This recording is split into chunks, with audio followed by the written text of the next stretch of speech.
Hello दोस्तों। America के राष्ट्रपति डोनाल्ड ट्रंप ने जो है इंडिया को F-35 ऑफ़र किया है। लेकिन अभी दोस्तों थोड़ा सा घोड़े अपने रोक के, क्योंकि ये रोड बहुत ज़्यादा लंबी है। तो F-35 अपने आप में एक पूरी कहानी है। मतलब समझ लीजिए कि जैसे हीरो होता है ना, उसके आसपास जैसे पूरी कहानी बुनी जाती है, तो F-35 बिल्कुल वो है। ठीक है, क्योंकि आप इस बात को समझिए, F-35 एक सिर्फ लड़ाकू जहाज़ नहीं है।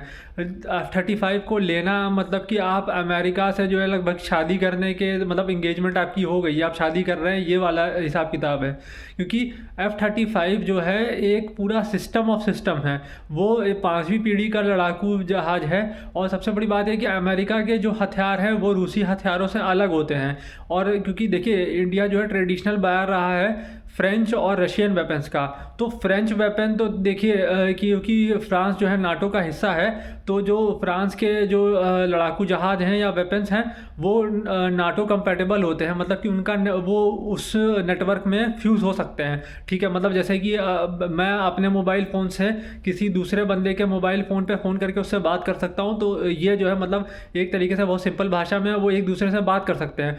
ठीक है, उसमें जो है आप कुछ जुगाड़ बैठा सकते हैं, वो बात कर लेंगे। लेकिन रूसी वेपन्स के साथ ऐसा करना जो है काफ़ी मुश्किल काम है। क्योंकि देखिए, रशिया और अमेरिका दोनों जो है एक दूसरे के दुश्मन हैं। अधिकतर क्या होता है कि ये दोनों जो है एक दूसरे के कंपटीशन में जो है क्या होता है, एक देश के पास रशिया का जहाज़ होगा, दूसरे के पास जो अमेरिकन होगा, तो ये दोनों एक दूसरे से लड़ने का काम करते हैं। और जब अभी हमारे यहाँ जो एरो इंडिया का शो चल रहा है, उसमें हमने ये भी देखा था कि क्या कहते हैं, एक बार Su-57 जो है उड़ान भरता है, उसके बाद जो है फिर F-35 जो है Su-57 के ऊपर से गुजरता है, पूरे आफ्टर बर्नर का अपना यूज़ करते हुए।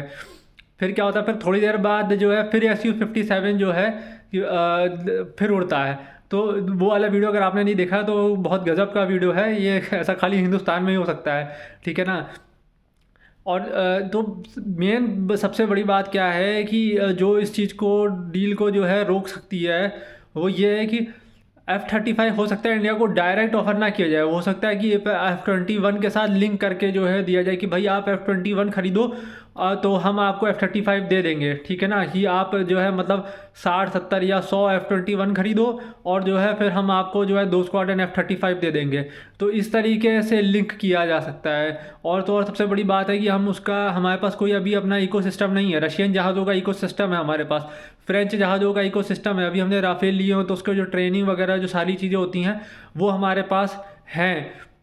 लेकिन F-35 के मामले में हमारे पास अमेरिका को कोई भी जो है लड़ाकू जहाज़ नहीं है, तो उसके अराउंड हमको पूरा इकोसिस्टम डेवलप करना पड़ेगा।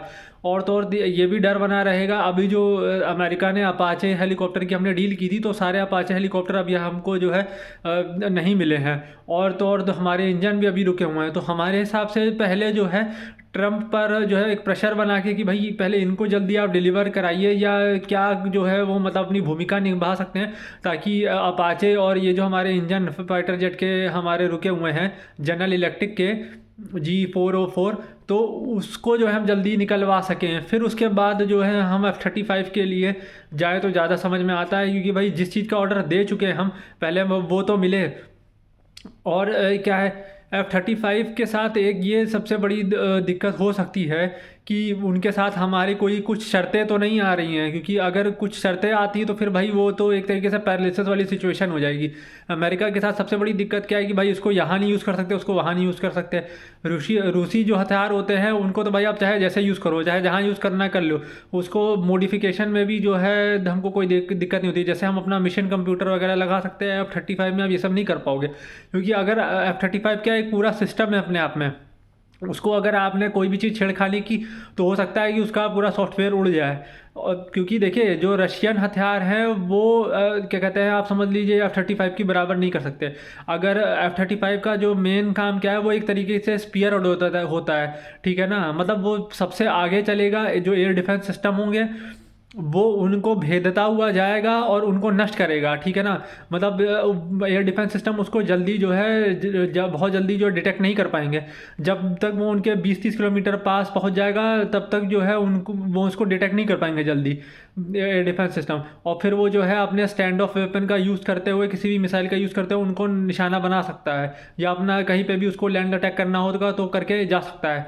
तो ये F-35 का सबसे बड़ा जो है फ़ायदा है। जो सीड मिशन है वो F-35 बहुत अच्छी तरीके से कर सकता है, और हमने ये देखा है कि Su-57 ने जो है सीड मिशन अभी तक नहीं परफॉर्म किए, क्योंकि अगर सीड मिशन अच्छी तरीके से परफॉर्म किए होते तो यूक्रेन की जंग में जो है उसका जो है आपको न्यूज़ कुछ ना कुछ सुनने को मिल जाती, क्योंकि पैट्रियट एयर डिफेंस सिस्टम को स्टैंड ऑफ रेस से यूज़ करके ही जो है अधिकतर न्यूट्रलाइज करने की कोशिश की है Su-57 ने।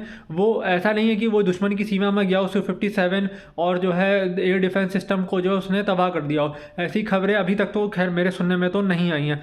F-35 चीज़ को स्पेशली इस चीज़ के लिए ही डिज़ाइन किया गया है कि वो जो है इलेक्ट्रॉनिक जो इंटेलिजेंस की गैदरिंग करनी होती है वो उसको भी कर सके, और जो एयर डिफेंस सिस्टम को निशाना बनाना उसको भी कर सके।